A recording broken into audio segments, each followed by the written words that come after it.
Fenêtre sur l'emploi pour parler agriculture avec un salon de l'agriculture qui fermera ses portes dimanche avec beaucoup de monde évidemment comme chaque année.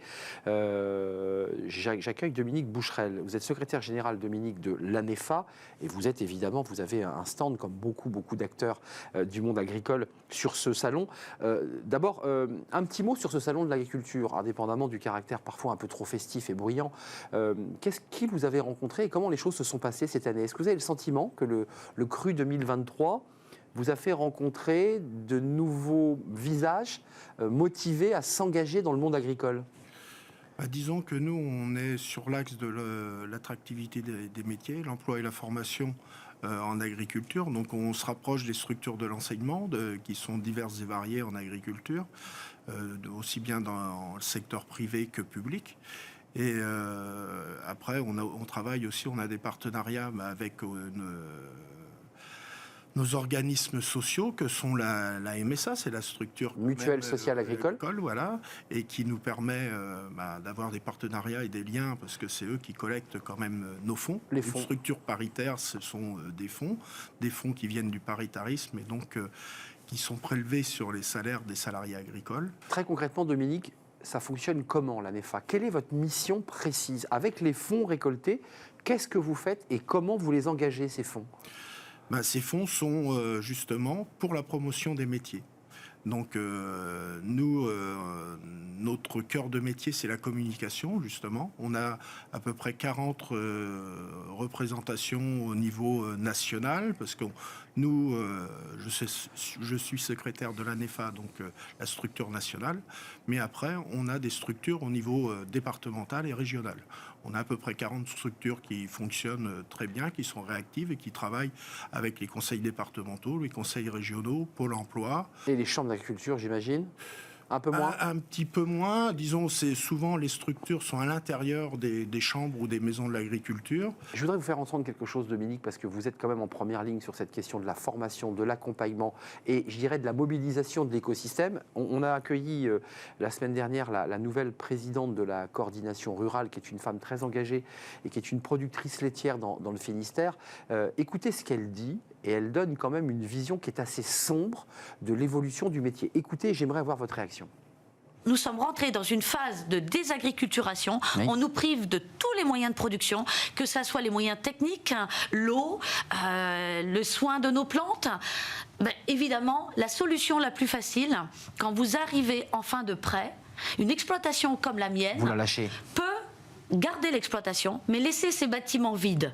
Parce que cesser la production animale qui sera faite dedans, c'est une perte de marge brute, certes, mais c'est une économie d'électricité, une économie de main-d'œuvre, une économie de beaucoup d'autres charges qui flambent. Et laisser vides les bâtiments, c'est mieux gagner sa vie. Dominique Boucherel, vous l'avez écouté avec beaucoup d'attention. Est-ce qu'elle dit vrai ? Bon, il y a une petite part de vérité, comme dans toute et une petite part de mensonge.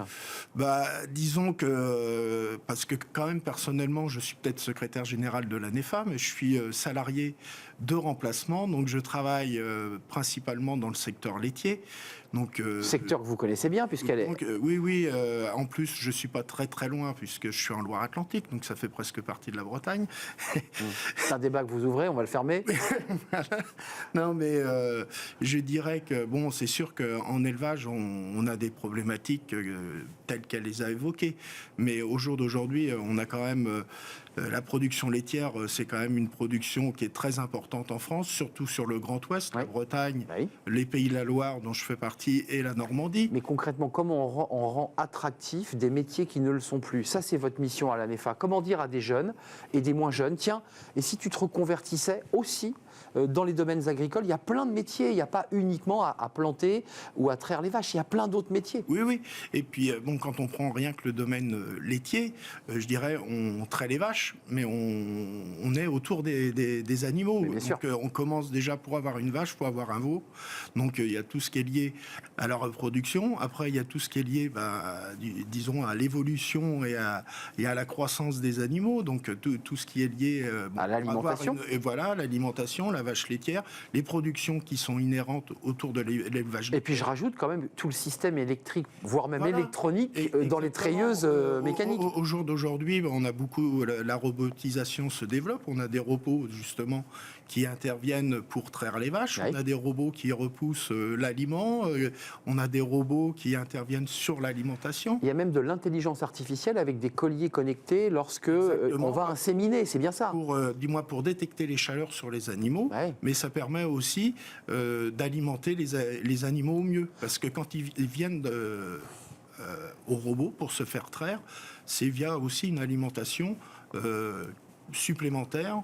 Bon, pour les attirer, mais aussi pour un équilibre de leur ration, pour avoir une production la plus... Vous nous décrivez quand même, Dominique Boucherel, un monde qui s'est totalement transformé en 50 ans.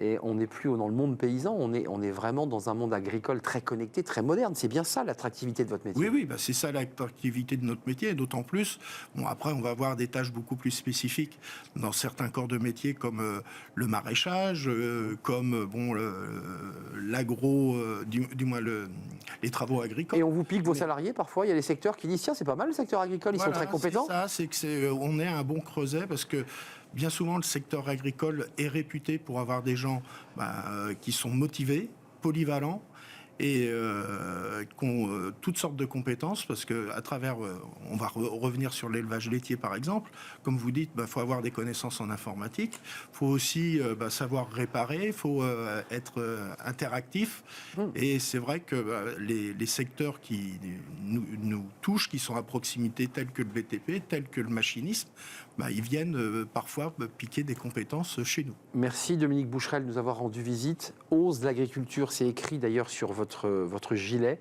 et vous allez filer évidemment de nouveau au Salon de l'Agriculture pour continuer à expliquer tout l'intérêt de ces métiers et de l'intérêt de l'ANEFA, secrétaire général de l'ANEFA, et puis vous êtes salarié agricole. Vous avez les pieds sur le terrain. Merci de nous avoir rendu visite en Loire-Atlantique, et c'est la Bretagne, nous a-t-il dit. Attention. Oui. Merci à vous, merci à toute l'équipe, merci à vous qui nous regardez évidemment fidèlement et qui relayez nos programmes. Merci à Raphaël à la réalisation, merci à Thibaut pour le son, merci évidemment à Nicolas Juchat et merci à Laure-Hélène pour l'accueil invité. Je vous dis à très bientôt. D'ici là, portez-vous bien, puis restez fidèles à nos programmes. Bye bye.